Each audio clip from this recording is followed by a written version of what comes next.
자, 오늘 살펴보고 있는 읽었던 본문의 말씀은 평소엔 잘 읽혀지지 않았던 성경 통독이나 한번 할 때 읽고 있는 본문일 겁니다. 예레미야 애가.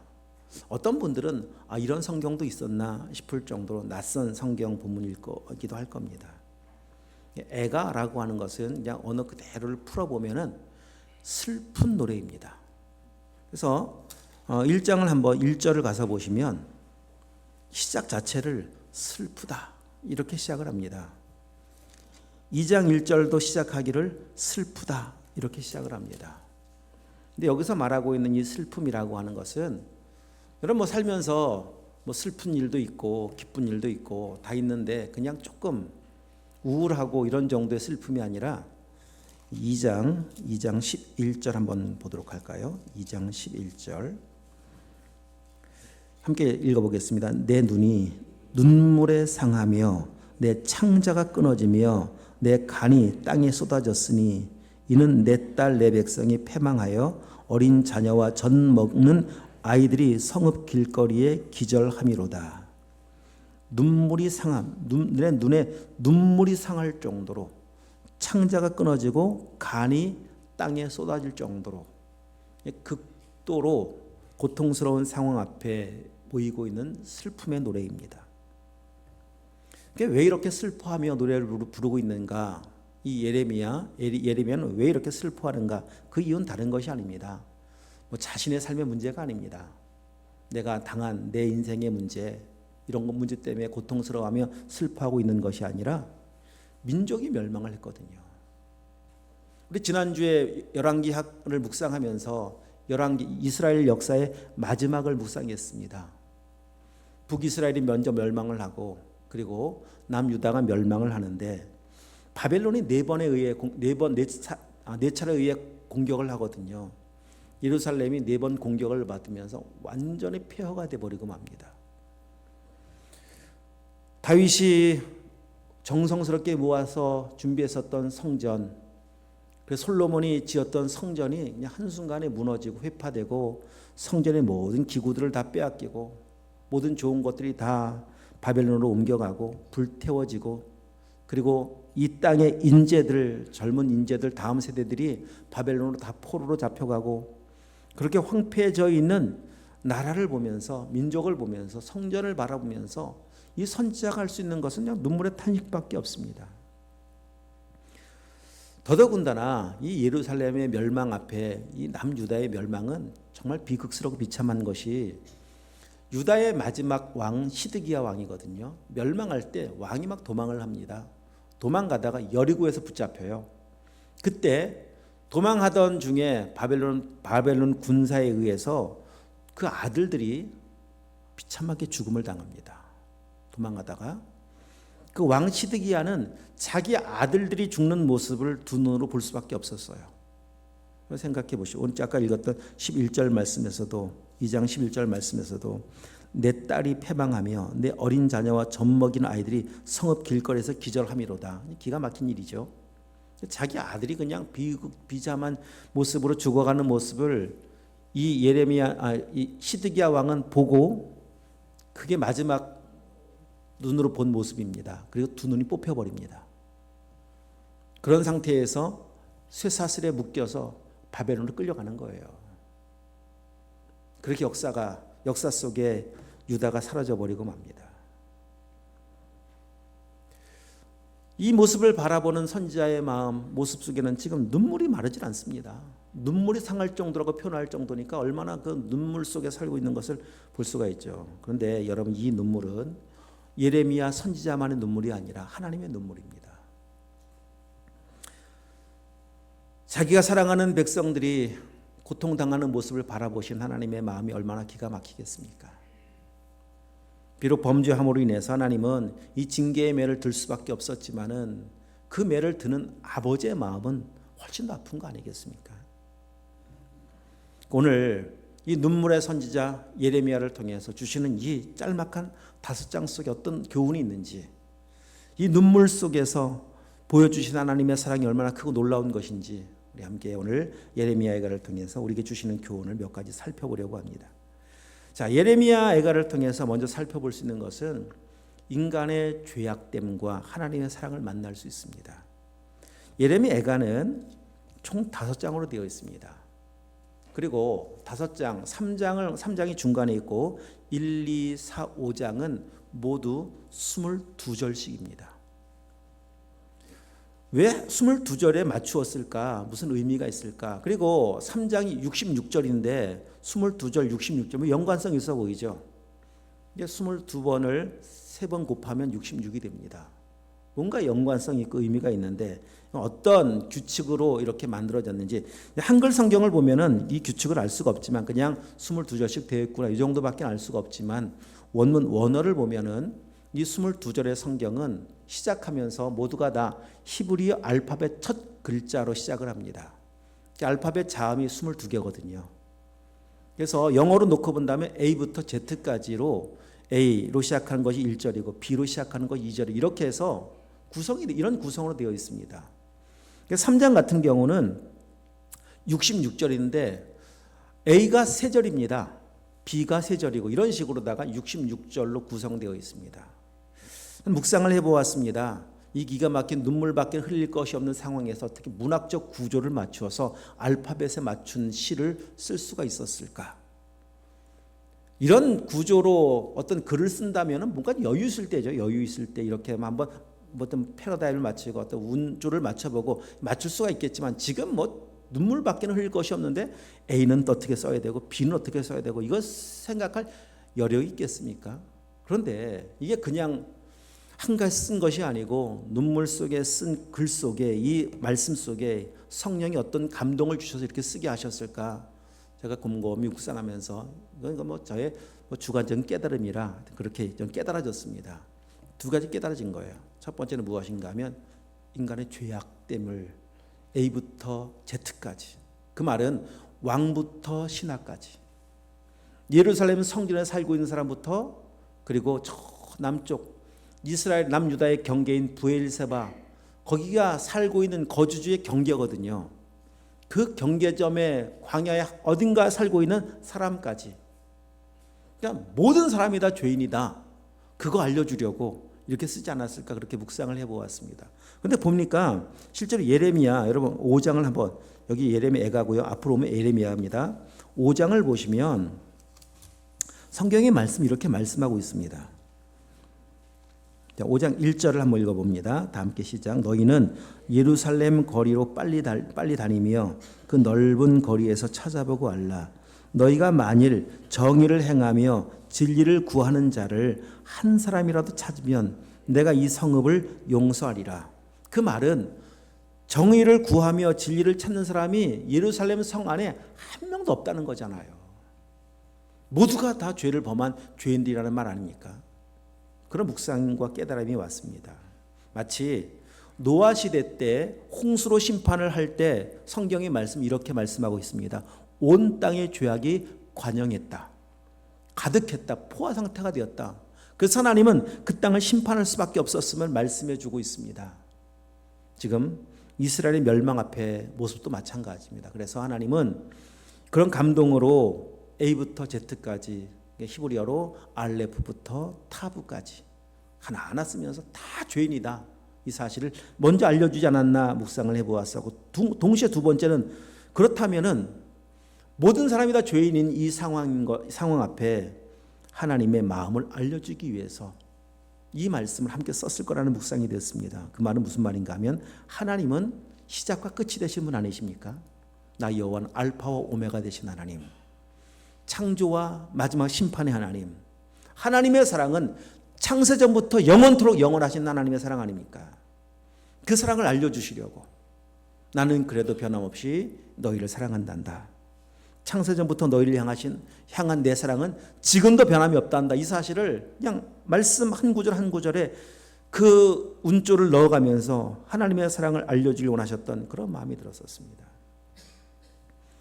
모든 사람 왕부터 종까지 예루살렘 성전에 살고 있는 사람부터 저 시골 광야 어느 곳에선가 작은 천막 하나 치고 살고 있는 사람까지 하나님의 사랑은 변함이 없습니다.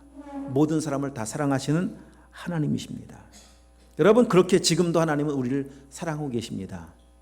자, 그런데 이제 잊지 말 것은 하나님은 변함없이 사랑하시는 분인 것 분명히 맞지만 무조건 사랑하시고 무조건 용서하시진 않습니다. 하나님은 오랜 기간 선지자를 통해서 죄를 지적해 주셨고 책망하셨고 그리고 회개를 촉구하셨습니다. 만약에 회개치 않으면 심판할 것도 말씀하셨습니다. 예레미야 선지자는 이 왕조의 마지막 멸망의 시기에 사역했던 선지자였었는데 16대 요시야 왕 때부터 사역을 했습니다. 17대 여호아스, 18대 여호야김, 그리고 19대 여호야긴, 마지막 시드기야까지 40년 동안 사역을 하면서 줄곧 외쳤던 것은 회개하라는 겁니다. 물론 예레미야 선지자만의 외침이 아니었습니다. 당시 선지자들의 모든 외침의 모든 메시지의 핵심은 다 똑같습니다. 회개하라. 돌아오라. 만약에 회개치 않으면 모두가 다 심판하고 멸망한다라고 하는 내용을 그냥 줄곧 말씀하셨습니다. 문제는 무엇인가 하면 이 말씀을 전에 들었지만은 이 백성들의 마음의 상태는 네 종류의 밭 중에서 길가와 같은 밭입니다. 딱딱하게 굳어버렸습니다. 말씀을 받아들이지 않습니다. 말씀을 들으려고 하지 않습니다. 그러니 회개하지 않죠. 하나님 말씀을 무시합니다. 오히려 이렇게 말씀하시는 선지자를 고통스럽게 합니다. 가두기도 하고 저 웅덩이에 던지기도 하고 얼마나 힘든 여정 속에 이 사역을 감당했는지 모릅니다. 이렇게 하나님 앞에 말씀을 무시하면서 살고 있는 그들은 단 한 번도 맞아 우리는 심판을 받지 멸망을 당할 수 있지 이런 생각을 안 하는 거예요. 왜냐하면 그들은 이 이스라엘 백성들 아주 독특한 성격을 사상을 가진 사람들인데 우리는 하나님의 선택받은 사람들이다. 우리는 망할 수가 없다. 어떻게 선택받은 백성을 망하게 할 수가 있느냐? 우리는 하나님의 성전이 있는 민족이고 하나님의 율법을 받은 백성들이고 하나님 앞에 드리는 제사가 있고 절기가 있는 그러나 우리가 망할 리는 절대 없다라고 하는 이 잘못된 믿음 앞에 서 있었기 때문에 회개할 마음조차 갖지 않았었습니다. 여러분 참 이 잘못된 믿음이 무서워요.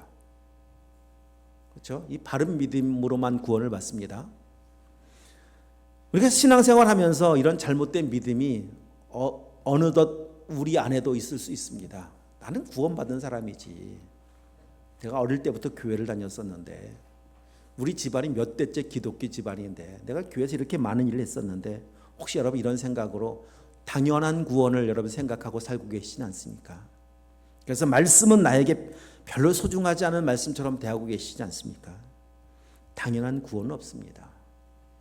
모든 사람은 다 죄인이고 죄인인 모든 사람은 다 회개가 필요한 사람이고 은혜가 필요한 사람이고 예수님을 통해서만 구원을 받는다라고 하는 사실을 여러분 오늘 말씀을 통해서 배우게 되는 겁니다. 말씀을 통해서 또 한 가지 배우게 되는 것은 하나님의 심판은 반드시 있음을 알게 합니다. 계속 말씀했던 것 같이 하나님께서 선지자들을 통해서 또 예레미야를 통해서 말씀하셨던 것 같이 심판을 말씀하셨습니다. 그런데 심판이 임하였습니다. 하나님의 말씀이 이루어졌습니다. 심판이 이루어질 때 그 심판으로 인한 고통이 얼마나 큰 것인가를 지금 애가를 통해서 알려주시는 거예요. 자, 아까 읽었던 1절은 슬프다로 시작했는데 본문 다시 와서 보시면 5장 마지막 절 한번 가보도록 할까요? 그러니까 예레미야 애가는 슬프다로 시작해서 5장 22절에는 이렇게 끝납니다. 22절 다 함께 읽어보겠습니다. 주께서 우리를 아주 버리셨사오며 우리에게 진노하심이 참으로 크시니이다. 슬픈 이유가 버리셨기 때문에 아주 버리셨기 때문에 이렇게 예레미야 애가는 끝나는데 그 중간중간에 나오는 탄식의 고통의 소리가 절규가 얼마나 기가 막힌지 모릅니다. 다시 여러분 말씀 몇 구절만 자 1절을 다시 한번 보도록 하십시다. 1절 시작. 슬프다 이성이여 전에는 사람들이 많더니 이제는 어찌 그리 적막하게 앉았는고. 전에는 열국 중에 크던 자가 이제는 과부같이 되었고 전에는 열방 중에 공주였던 자가 이제는 강제 노동을 하는 자가 되었도다. 2절 밤에는 슬피 우니 눈물이 뺨에 흐름이여 사랑하는 자들 중에 그에게 위로하는 자가 없고 친구들도 다 배반하여 원수들이 되었도다. 여기 보면 전에는 그리고 이제는 이런 구조로 말씀하고 있죠. 전에는 열국 중에 크던 자였었는데 대단하게 존경받고 인정받던 사람이었었는데 과부가 되었다. 남편 죽었습니다. 자녀가 죽었습니다. 다 죽어버린 상황 앞에, 폐어더미 앞에 장례도 치를 수 없이 그 죽음 앞에 앉아서 그냥 통곡하고 있는 한 여인을 생각해 보십시오. 전에는 참 대단했었는데, 전에는 열국의 공주였었는데 얼마나 부러워하는 자리입니까? 그런 공주였던 자가 이제는 그냥 막노동해야, 강제노동해야 합니다. 저 공사판 노동판에 가 있습니다.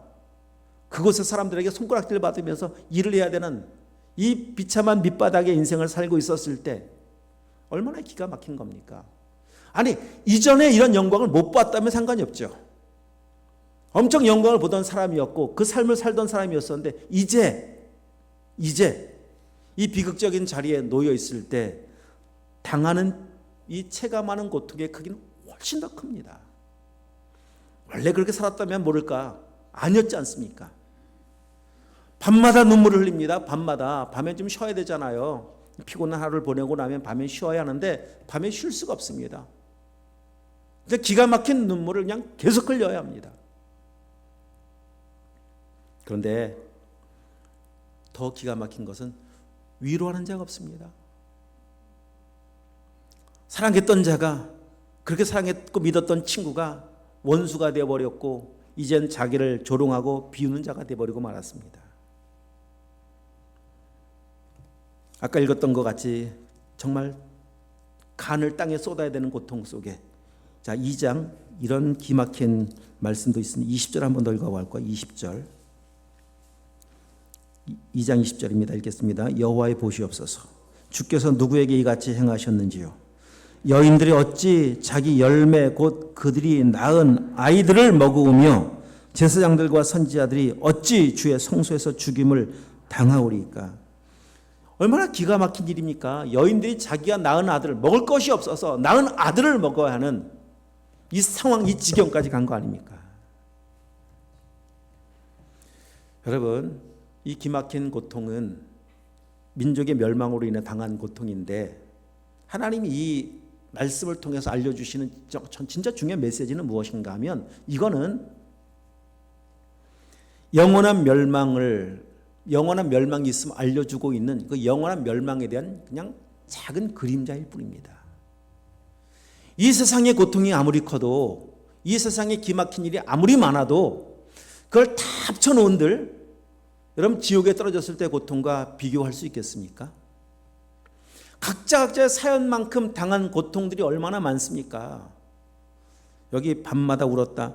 지난주에 제자훈련을 하는 중에 어떤 분의 그 간증을 들어보니까 그분이 그런 얘기 하더라고. 진짜 너무 인생이 힘들고 기가 막혀서, 그러니까 어린 나이에 그냥 도망쳐 나와서 서울로 올라왔답니다. 82세 된 어느 성도님의 이야기입니다. 생각해 보십시오. 그때부터 그 어려웠던 고난의 시절들을. 그래서 이제 진짜 그런 얘기 하더라고요. 밤마다 나가서 울었대. 밤마다. 그때 너무 많이 울었는지 그분은 지금 실명이 됐거든요. 그리고 그때 너무 많이 울어서 실명이 된지 모르겠는데 그런 얘기 하더라고요. 듣고 보면 정말 기막힌 사연들이 다 있더라고요. 사람마다. 근데 여러분, 이 세상에 그냥 그 7, 80억 인구의 기막힌 사연을 다 모아도요, 지옥에 가면 지옥에서 겪을 고통의 10분의 1도 안 되고 100분의 1도 안 되고 1000분의 1도 안 됩니다. 성경이 이거 말씀하고 계시지 않습니까? 역사적 심판도 있다고 말씀해 주시고 계셨고, 그리고 심판이 임하였고, 심판 속에 경험하고 있는 이 기막힌 현실 앞에 하나님께서 주고 계신 메시지는 무엇인가 하면, 성경은 계속해서 말씀하고 계신 거예요. 마지막 심판이 있다. 회개해야 된다. 예수님 오시면서 또 마지막 선지자 세례 요한을 보내시면서 회개하라, 천국이 가까이 와 있다. 예수님 사역을 시작하시면서 회개를 선포하고 계시지 않습니까? 얼마나 많은 말씀 속에 지옥도 말씀하고 계신지 모릅니다. 천국만 말씀하시지 않습니까? 예수님은 지옥도 말씀하십니다. 슬피 울며 이를 갈게 될 것이라고도 말씀하고 계십니다. 여러분 있습니다.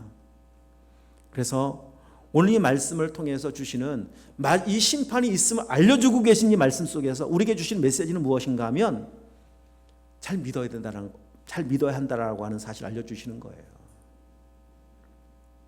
그래서 여러분 자 오늘 본문 12절 말씀 다시 보시면 이렇게 말씀하고 계시지 않습니까? 1장 12절 다 함께 찾으셔서 읽어보도록 하십시다. 읽겠습니다. 지나가는 모든 사람들이여 너희에게는 관계가 없는가? 나의 고통과 같은 고통이 있는가 볼지어다. 여호와께서 그의 진노하시는 날에 나를 괴롭게 하신 것이로다. 지나가던 모든 사람들이요. 자 예루살렘의 멸망을 보고서 비웃고 지나가는 사람들이요. 조롱하는 자들이요. 너희는 이 문제와 함께 너희는 아무 관계가 없는 삶을 살고 있는지 한번 점검해 보거라. 오늘 우리는 지나가는 사람들입니다. 오늘 그런 사람들에게 우리에게 주시는 메시지일 수 있습니다. 역사 속에 지나갔던 이야기를 지금 회고하고 있습니다. 이땐 이랬었다. 지금으로부터 2500년 전 남유다가 멸망당했을 때 현장은 이랬었다. 그랬었구나. 지나가는 사람들이죠. 지나가는 우리들에게 주시는 메시지라니까요. 너희는 이 고통과 상관없는 삶을 살고 있는지, 너희가 만약에 지금 마지막이라면, 자 노아 시대 때 홍수로 인해서 하나님께서 그 모든 사람들 다 쓸어버리셨습니다. 노아의 가족만 남겨놓으셨습니다. 만약에 노아 시대로 돌아간다면 나는 구원받은 가족 중에 포함되는 사람인지 아니면 멸망받은 수없이 많은 사람 중에 포함되는 사람인지, 이 시대로 돌아가 본다면 나는 어떤 사람인지 돌아보라는 겁니다. 지금 내 인생의 마지막이라면, 지금이 나의 오늘이 마지막이라면 나는 지금 슬피 울며 이를 가르는 그 자리에 있을지 아니면 영원하신 하나님의 나라의 품에 안겨서 그 천국의 기쁨을 찬송하고 있는 자리에 있을지 점검해 보라는 거예요. 역사 속에 있었던 한 사건으로만 치부하지 말라니까요. 이 사실을 알려주시려고 지금 이 말씀을 우리에게 주고 있는 것이고, 이 백성, 하나님 선택받은 백성들을 심판하시고 징계하시면서 이 고난 가운데 인도해 가시는 겁니다. 어리석은 사람들은, 아까 말씀드렸던 이 유대 이스라엘 백성들은 우리는 당연히 마태복음 7장에 보니까 당연히 구원받았지, 당연히 구원받을 수 있지 라고 생각하는 사람들이 있어요. 거기 나오죠. 아니 내가 왜 여기 있어야 합니까? 나는 주의 이름으로 선지자 노릇도 했고요, 주의 이름으로 귀신도 쫓아냈고요, 능력도 행하였는데요. 이런 사람들이 성경에 보니까 있는데, 주님은 이런 사람들, 이런 부류를 향해서 말씀하시기를 나는 너희를 도무지 알지 못하겠다. 너희는 불법을 행하는 자들이었다. 자 여러분, 다 알고 있는 내용이니까 한번 그냥 속으로 생각해 보십시오. 한번 다시 묵상해 보십시오. 이렇게 멸망으로 가는, 심판받아 멸망으로 가는 사람들이 많았나요? 아니면 진짜 구원받고 천국 가는 사람들이 많았나요? 어디가 더 많아요? 천국이에요? 멸망이에요? 멸망이잖아요. 성경 속에서 그날에 많은 사람들입니다. 그래서 멸망으로 인도하는 문은, 그 길은 넓었다고 말씀하세요. 구원으로 인도하는 문은 좁다고 말씀하십니다. 근데 우리는 당연히 그냥 구원받았지라고 그냥 치부하면서 오늘 아무 생각 없이 오늘 살 수가 없다니까요. 이 말씀을 다시 돌아보시라는 겁니다. 너희에게는 관계가 없는지, 나는 예외의 인생을 살고 있는지, 나도 당연히 구원받았다고 생각하면서 구원과 상관없는 삶을 살고 있지 않은지 돌아보라는 겁니다. 그래서 주님과 아무 상관없는 그런 삶으로 불법의 인생이 아니라 진짜 바로 믿고 예수님 진짜 믿고 영접하고 나의 주인으로 받아들이고 생명의 삶을 사는 은혜가 축복합니다. 또 한 가지 점검해야 할 중요한 교훈이 하나 더 있습니다.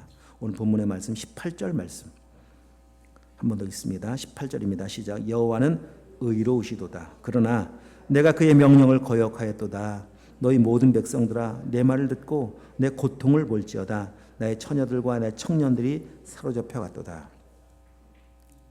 자, 예레미야 선지자가 이 말씀을 쓰면서 이 모든 일을 행하시는 분이 하나님이시라고 이제 말씀 속에 계속 언급하고 있습니다. 하나님이 하셨습니다. 하나님이 이렇게 하셨습니다. 몇 구절만 찾아봅니다. 12절. 지나가는 사람들이여, 아까 보았던 것처럼 그 뒷부분에 여호와께서 나오고, 여호와께서 그의 진노하시는 날에 나를 괴롭게 하신 것이로다. 여호와께서 괴롭게 하셨대요. 15절 말씀. 주께서 내 영토한 나의 모든 용사들을 없는 것 같이 여기시고 성회를 모아 내 청년들을 부수시며 처녀딸 유다를 누가? 내 주께서 술틀에 밟으셨도다. 청년들을 부수시고 처녀딸 유다를 술틀에 넣어서 밟으신 분이 주님이시다. 여러분 2장을 보시면 2장 슬프다. 주께서 어찌 그리 진노하사 딸 시온을 구름으로 덮으셨는가. 2절도 주께서 야곱의 모든 거처들을 삼키시고 긍휼히 여기지 아니하셨으며.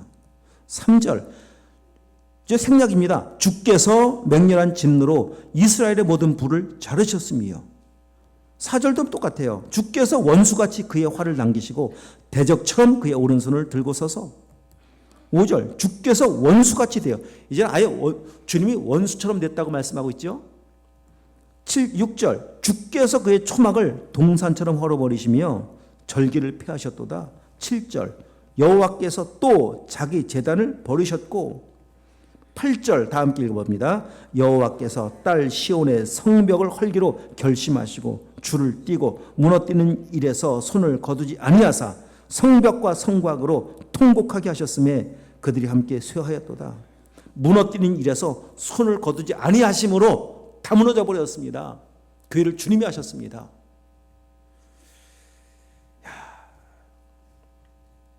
지금 겪고 있는 이 고통이 다 하나님이 하신 거구나. 이거 알게 된 거예요. 맞습니다. 하나님이 하셨습니다. 그러면 이 당시에 이 기가 막힌 일만 하나님이 행하신 것이 아니라 지금 우리가 인생을 살아가면서 만난 삶의 아픔, 고통, 눈물, 탄식도 다 하나님이 하셨습니다. 여러분 그렇다면 어떤 느낌이 드시나요? 실망이 되셨나요? 좀 상처 좀 받으셨나요? 요즘 말로 시험에 드셨나요? 아니 이런 일을 행하시는 하나님이라면 굳이 믿을 필요가 있을까? 이런 생각도 들지 않나요? 근데 오늘 이걸 알고 있는 예레미야 선지자가 다시 한번 1장 18절 말씀 앞부분만 보십시다. 앞부분만. 여호와는 의로우시도다. 그러나 내가 그의 명령을 거역하였도다. 여기까지 보십시오. 이런 하나님을 향해서 예레미야 선지자의 고백은 하나님은 공의로우십니다. 의로우십니다. 하나님은 선하십니다. 하나님은 옳습니다.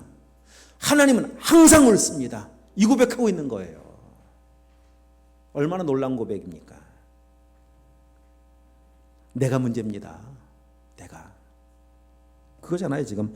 내가 그의 명령을 어겼고 내가 범죄했고 내가 잘못한 것이 하나님은 아무 문제가 없습니다. 여러분 이렇게 고백할 수 있는 믿음이 있길 축복합니다. 이런 믿음은요 구원받은 믿음이라야 가능해요.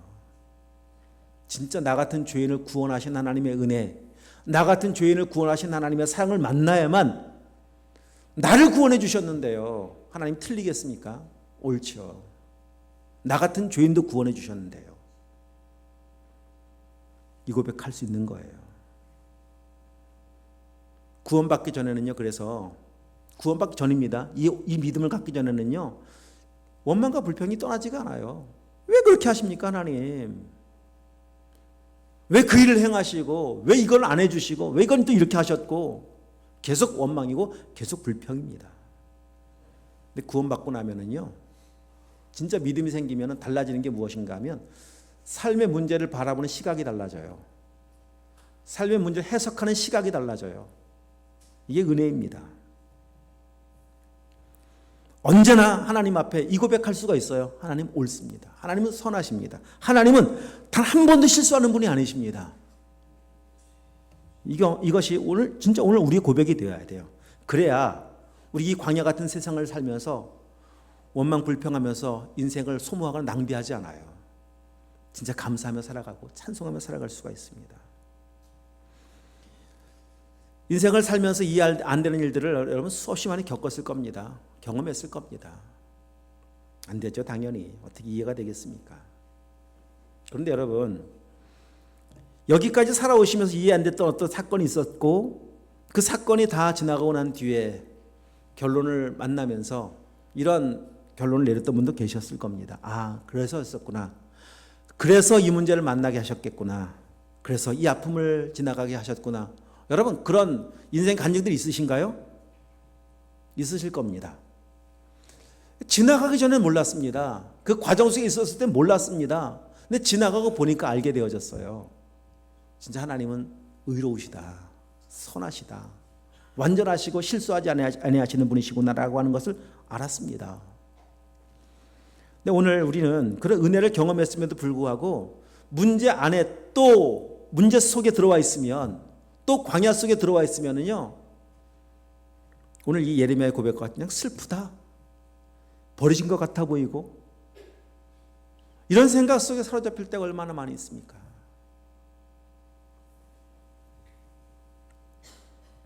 하나님의 수를 어떻게 다 이해를 할 수가 있겠습니까? 우리 짧은 머리로. 하나님의 수. 시편 104편 말씀하고 계신 것 같이 하나님의 수는 모래보다 많은데 알 수 없습니다. 근데 하나님의 수는 완전해요. 하나님의 일하심은 의로우시고 선하시고 신실하십니다. 이게 믿어지길 축복합니다.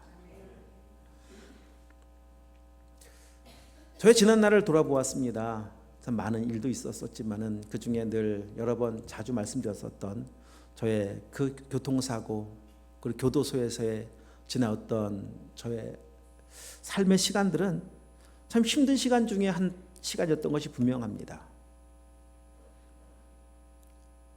그때 저는 예수님 만나고 난 뒤에 정말 열심히 아주 성실하게 최선을 다해 세상을 살고 있었습니다. 최선을 다해 신앙생활했습니다. 교회밖에 몰랐습니다. 교회 안에서 아침부터 저녁까지 열심히 저에게 주어진 부서에서 최선을 다해 섬겼습니다. 최선을 다해 일을 했습니다. 또 나가면 직장 생활할 때 최선을 다해 직장 생활했습니다. 근데 그런 사고를 만났고, 20대 후반에 경찰서 유치장은 무슨 말이고 교도소는 무슨 말이고, 내 인생의 앞날은 보이지 않았습니다. 캄캄했습니다. 그런 시간을 지나가고 보니까 그 시간은 실수가 아니라 저의 인생 속에서 정말 재수 없었던 한 사건이 아니라 하나님이 저를 지금 이 자리에 세우시려고 인도하셨던 아주 중요한 인생의 터닝 포인트의 시간이었어요. 진짜 하나님은 의로우셨어요. 그때는 몰랐었죠. 전혀 몰랐었죠. 제가 어느 날은 교도소에 있던 어느 날입니다. 새벽 일찍 눈이 떠졌습니다. 그날 막 비가 왔었어요. 비가 막 주룩주룩 내리더라고요. 성경을 펼쳐서 읽었습니다. 성경을 쭉 읽는 중에 로마서 5장 말씀에 그 3절 4절 말씀, 우리가 환난 중에도 즐거워하라니 이는 환난은 인내를, 인내는 연단을, 연단은 소망을 이루는 줄 알미로다. 이 말씀을 딱 읽어가는 부분에 그 말씀이 제 마음에 딱 새겨지더라고요. 지금 제가 처해 있는 상황은 지금 환난 중이잖아요. 물론 뭐 간증하면서 천국이었던 것도 분명히 맞아요. 늘 말씀 속에 있다 보니까 진짜 착각을 일으킬 만큼, 내가 지금 어디 있는지 착각을 일으킬 만큼 맞지만, 아무튼 환경은 환난이고 고난이고 힘든 상황 아니겠습니까? 교도소라니까요. 교도소. 너무 미화시켜 제가 뭐 기도원처럼 말씀드렸으면 교도소예요. 뭐 인격을 이야기해도 전혀 인격이 통하지 않는 장소입니다. 그런 곳에 있습니다. 30여 년 전에, 지금 뭐 인권 얘기하던 시대도 아니에요. 캄캄하잖아요. 말씀이 새겨지더라고요. 말씀이 깨달아지고 믿어지고, 아멘. 소망. 하나님이 행하실 소망이 뭐지 도대체? 소망을 묵상케 하셨습니다. 그리고 하나님은 참 부족한 저를 오늘 여기 세워놓으셨습니다. 하나님 의로우세요. 여러분, 선하신 하나님이십니다. 지금 왜 하나님 좀 지름길도 있지 않나요? 왜 돌아가게 하시죠? 이런 분도 계실 수 있습니다. 하나님, 다 뛰어가고 있어요, 사람들 지금. 저 왜 저기 멈춰 세워놓으셨어요? 이런 분도 계실 수 있습니다.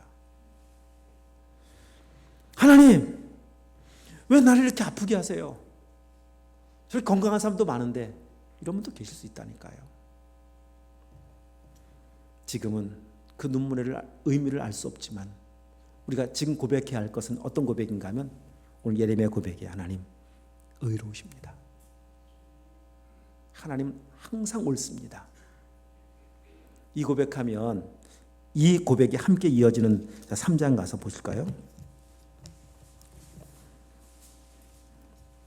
자, 예레미야 애가의 슬픔의 눈물에 속에서도 버틸 수 있게 하는 이 위대한 고백이 여기 또 하나 더 등장을 하고 있습니다. 22절 23절 말씀입니다. 여호와의 인자와 긍휼이 무궁하심으로 우리가 진멸되지 아니함이니이다.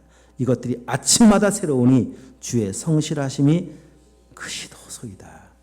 다시 한번 읽어보겠습니다. 다시 한번 우리의 고백, 하나님 나의 고백입니다. 여러분의 고백으로 내 믿음의 고백되기를 소망하는 마음으로 한번 읽어봅니다. 시작. 여호와의 인자와 긍휼이 무궁하심으로 우리가 진멸되지 아니함이니이다. 이것들이 아침마다 새로우니 주의 성실하심이 크시도소이다. 아멘. 항상 의로우신 하나님, 항상 인자하신 하나님, 항상 긍휼이 무궁하신 하나님, 지금도 살아계신 우리 하나님 아버지이신 것을 믿길 축복합니다. 이 믿음으로 오늘 우리에게 주어져 있는 이 광야의 길을 걸어가는 동안 하나님의 선하심 때문에 감사하시고 찬송하시면서 하나님이 행하실 선하신 일을 기대하시면서 믿음의 한 걸음 또 한 걸음 나가실 수 있는 은혜가 있기를 주님으로 축복합니다. 기도하도록 하십시다.